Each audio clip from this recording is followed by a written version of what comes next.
Today we're reviewing the BIGBIG WON Rainbow Pro 2 controller, and it comes with all the accessories that you see here, 4 thumbsticks, the charging dock, a D-pad, and a wireless dongle.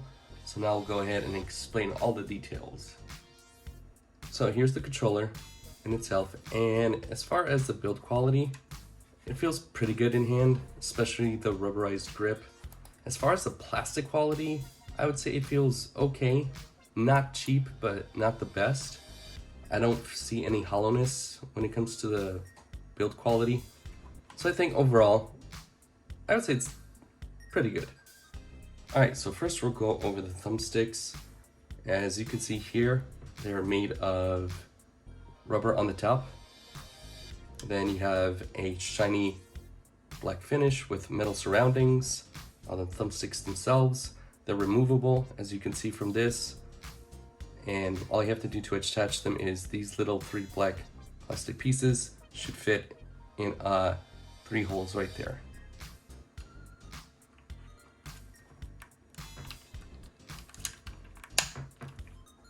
Pushes in and it fits. Pulling it out,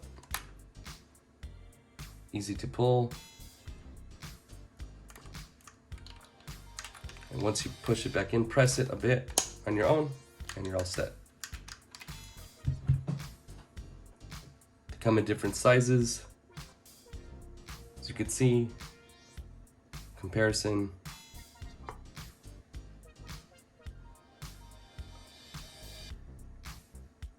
So it's good that it has different sizes just to mix and match with your gameplay.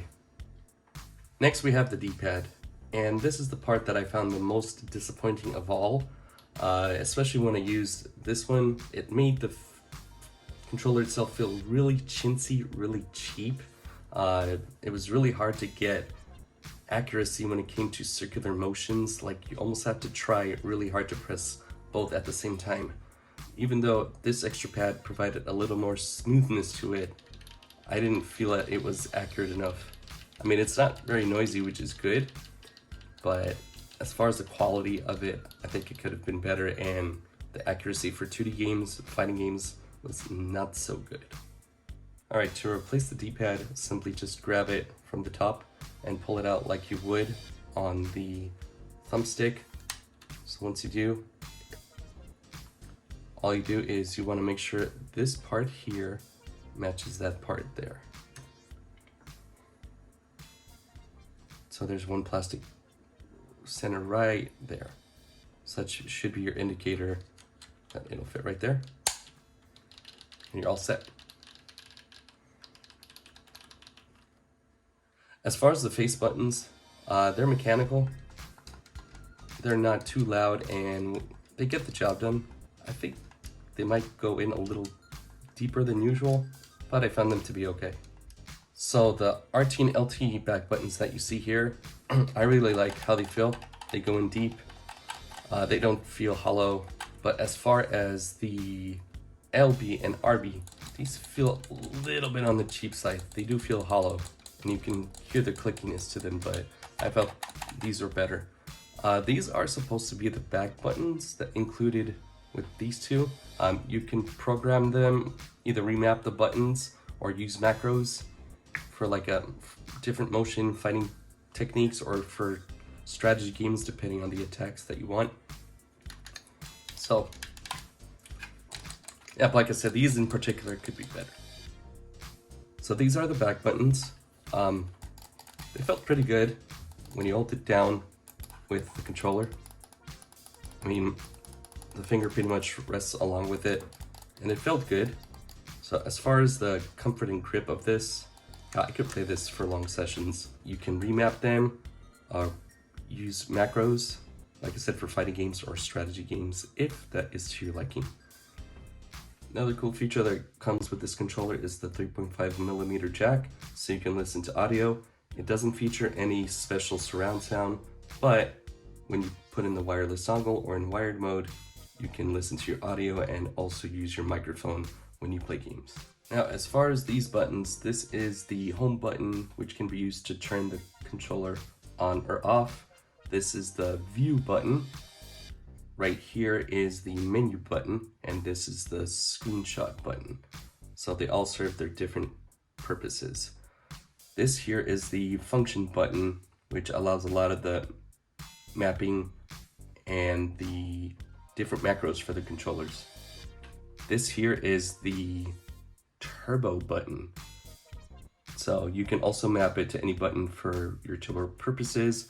This is the mapping button, as well as the macro button and the configuration button. So you'll see the purpose as we go through the tutorials of how everything works.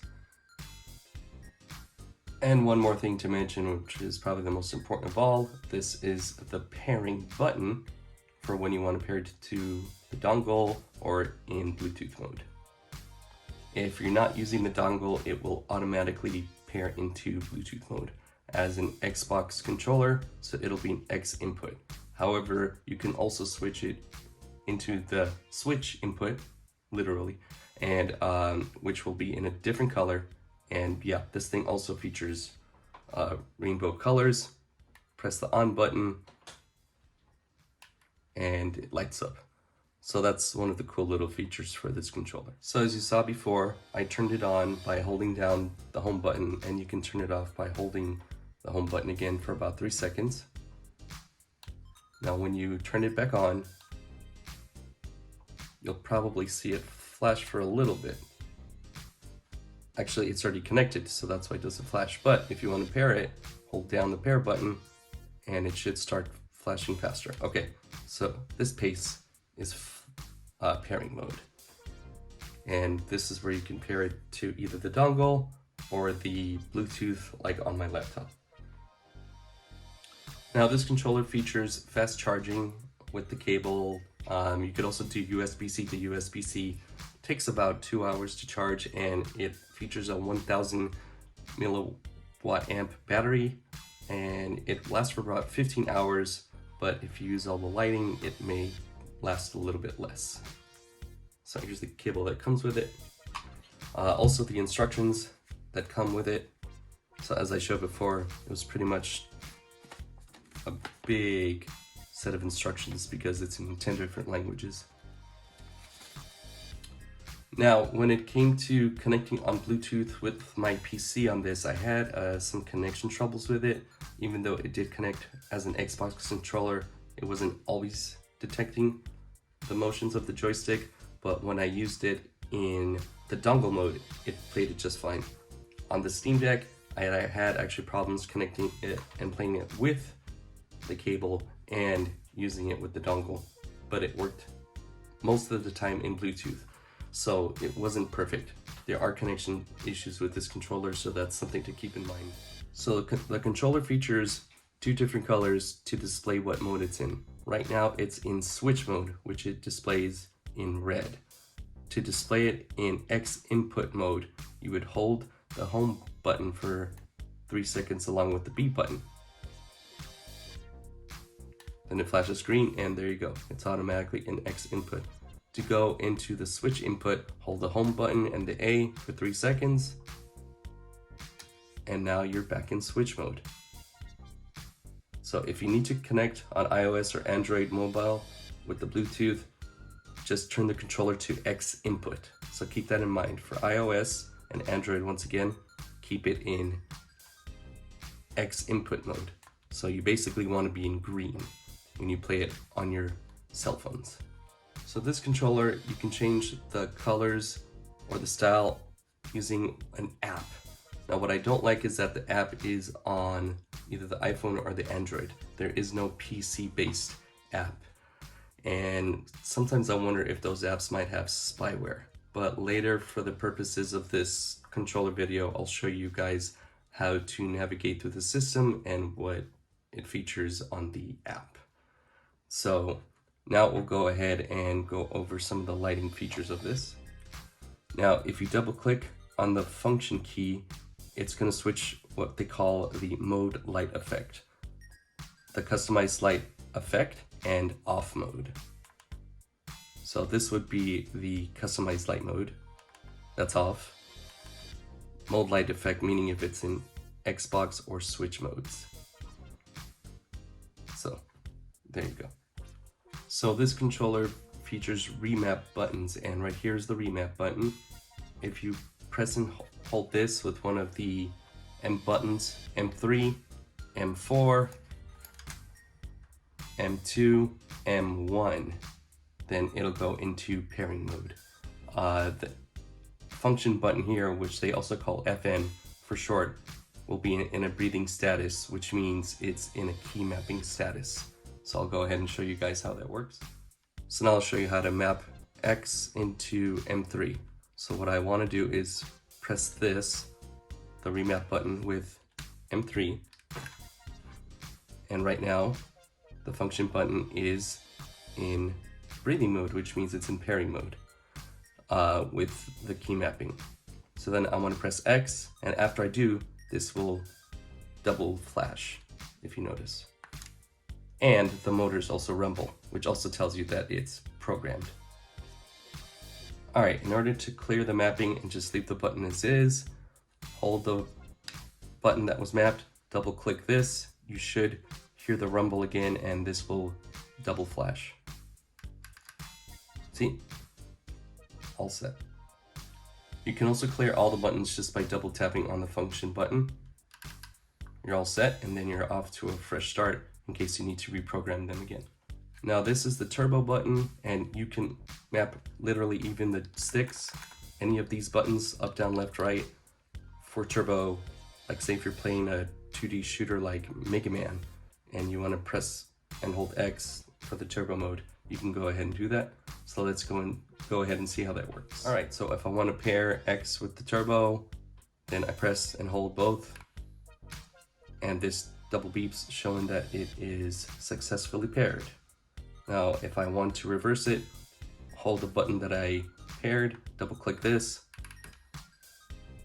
and it goes back to normal. And to clear everything, all you have to do is double click the turbo twice. This double flashes and everything is back to normal. Now one cool thing when it comes to the turbo aspects of the game is that you can switch between 3 frequencies. By holding the function button and then pressing left, you can switch off between 5 seconds, 10 seconds, and 20 seconds. So that's up to you how many times you want to do. So yeah, I mean, this controller does have a lot of features despite some of the setbacks with the button and D-pad quality. You can also set all the turbo settings on the app itself. In order to do macro recording, what you want to do is, here's the macro button, hold this and we'll say M3 for 3 seconds, and that function button will go into a breathing state. So then you record what you want to do. I'll say down and back with X, press again the macro button, this should double flash, and it'll be recorded. And just like before, to clear the macro recording, hold the M button 3 like I did here, double tap this, see, and it double flashes. To clear everything, you want to double tap this. Now I had already set up a mapping for this one, doing fireballs for the Street Fighter game, so you'll get to see how the gameplay works later when I press this button with its pre-laid out macro setting. Now this controller also supports gyro motion controls. So if that's your cup of tea, which I don't really do much, I mean, I do want to play Zelda, but I prefer using the Pro Controller or the Joy-Cons. The gyroscopic controls of this are so-so. I wouldn't really recommend doing that, so that would be up to you to do that. But we'll go ahead and show how to do the setup for that. Now, if you press the function button and you press the left control stick, it'll open up what is called, the global left joystick motion control. Same with pressing the function button and the right stick button, you'll open up the global right stick control. So if you press and hold the function button, trigger button, and the right stick all at the same time, you'll open up the response right joystick motion control. So these are all the different ways to control it, and just go ahead and check the instructions for more details on how to play with it, as I haven't really done much testing with it. But like I said, gyroscopic controls is not something that I do, but is featured on this control, as I've said again. As you remembered how to map out everything and even do macros, you have 4 custom profiles. So you can switch off using the actual profile button itself right here.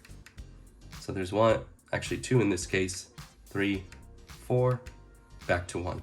So it does offer a lot of different customizations, what types of setups, if you play a lot of different kinds of games. So this is definitely a controller for versatility purposes, definitely. Next, I'll explain how the app from the iOS works. In this case, you'll be seeing it from an iPad. And then after that, we'll go over the input lag test and the circular test to determine how much average error it has, do some gameplay, and then final thoughts. So now I'll go ahead and place this on the charging dock. And the charging dock has a cool little feature. Lights up, has its LED RGB moment. As it's flashing, it will be charging the controller. The controller itself flashes red, as you see, and when it stops flashing, when it's just plain black, like this, clear, it means it's fully ready to go. Now this dongle features a cool little trick. What you do is connect the dongle to the Xbox, then you take the cable, connect it to it while it's connected to the Xbox. Then you connect the Xbox controller via the USB-C inside. So once programmed, then you can play this in wireless mode through the dongle while the Xbox controller is connected. Just be aware that you cannot play 2-player games with the Xbox controller because it's being used to trick the Xbox that this itself is the original Xbox controller. The same trick will work on a PlayStation 5, but it would have to be with a PlayStation 4 controller, DualSense, and it would have to be for PlayStation 4 games. And you would have to make sure that the controller is in PlayStation mode, which is in a dark blue color. So just keep that in mind if you decide to play it for PlayStation.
center goals. The aperture science high-energy pellet seen to the left of the chamber can and has caused permanent disabilities such as vaporization.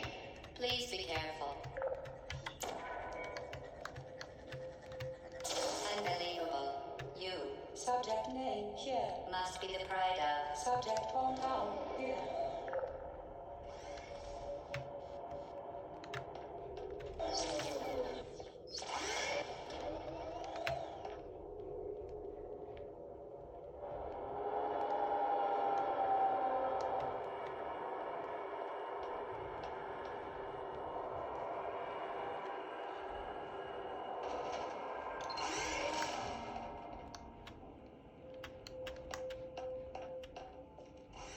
Warning devices are required on all mobile equipment. However, alarms and flashing hazard lights have been found to agitate the high-energy pellet and have therefore been disabled for your safety.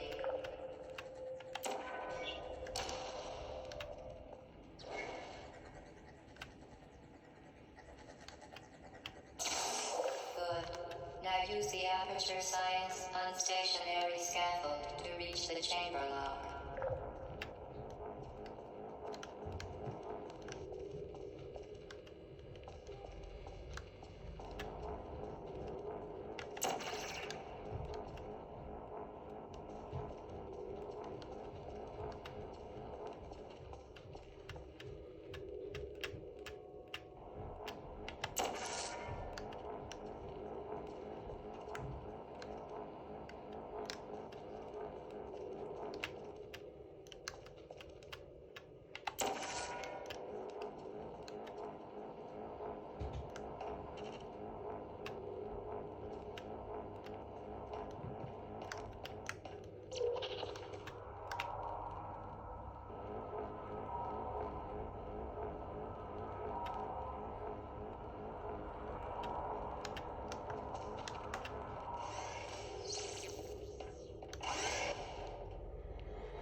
Now we're going over the BIGBIG WON Tools app, showing the lights, configs, and macros, and on to the demo. Here we have the motion menu going under sensor sensitivity, sensor horizontal vertical ratio, the sensor curve, response curve, and dead zone curve. Go ahead and read this info of the sensor sensitivity at your leisure. And now we'll go ahead and look at further down into the menu. Going into the sensor curve, which shows the output, sensor input, response curve, now at 42, dead zone compensation at 0, the motion control switch display, which right now is under the global switch, it shows close selected and not left stick or right stick. And then we have the responsive switch, and now showing the motion control axis simulation. Right now it's on Z axis, and now as you select the y-axis, it will show its animation with that axis. And at the bottom, you have axis reversal, either under vertical or horizontal. What are the settings for the left and right thumbsticks? So right now we're on the right stick and we're going to select the left side of the stick. Both have center dead zones of 12. And if you look at the stick curve on the XY graph, look at those coordinates, they are the default, as well as the axis reversal and x-axis and y-axis. So there's a lot of customization that can be done for your sticks. Now we're going to the right stick, also a center dead zone of 12. Look at the XY coordinates on the stick curve, axis reversal as well at the bottom. So yeah, there's a lot that can be done to enjoy with this. Here you have the triggers. And if you see, you have the left trigger dead zone and right trigger dead zone selected at 90 for default. You can select between 50 to 100, and there's also hair triggers at the bottom, and you can select left trigger or right trigger where you can barely touch them, and this can really help in first-person shooters. So you can make these as deep of a press or light of a press that you want. And here are your key maps where you can do all the mapping for your buttons and map your turbos for all your buttons. Here we're taking a look at the macros, and you can either import the ones that you programmed or implement your own macros into the controller itself. So there's your full rundown of the app, and I hope you guys found this really useful. I think BIGBIG WON did a great job with this, and I mean, like I said, they offer a lot of customization, so really hope you enjoy the controller if you think it's for you. Alright, so for some final thoughts, I have some mixed emotions with this. They lean more on the positive versus the negative. Definitely one of the positives being is that it offers so much versatility for what it has for the money. I mean, for $80, you get all these joysticks, the charging dock, D-pad switch swap outs, the wireless dongle, and all the customization and macros. So I mean, it's got a lot going for it in that department. But what holds me back a little bit is just the quality of some of the buttons, the plastics, especially the D-pad, the top shoulder buttons here. The face buttons are okay. Also, don't forget the issues I had when it came to connectivity to the Bluetooth and the dongle. So it is not perfect. So just check previously in the video, like I mentioned, and that's definitely one of the cons that I have for this controller. And when I played actual 2D games with it, it wasn't the most responsive. The diagonals in particular were really hard to do.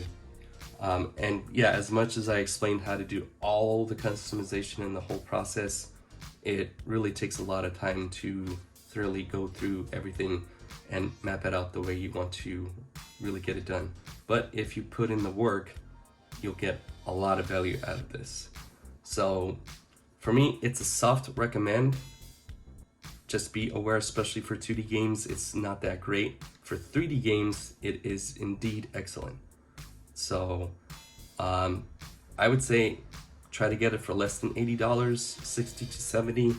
Make sure you get the full set, because there are Rainbow Pro 2 controllers that do not come with the charging dock and the joysticks, and perhaps even the D-pad, so keep that in mind. Make sure you buy everything if you go for the controller. And the one last thing that I wish that this came with was a case, just to protect the whole thing. I mean, yeah, you could keep it stored in the box, but I think having a protective case would add a little bit more flair. If you want to take it on the go, you wouldn't want to be having any troubles with the joysticks. They are not Hall effect joysticks, which for me is not a minus, because like I said, it controlled really well when it came to the 3D games. So take that all into consideration. I hope you found this video helpful, and that's about it. Thanks for watching. Till next time, have a great one.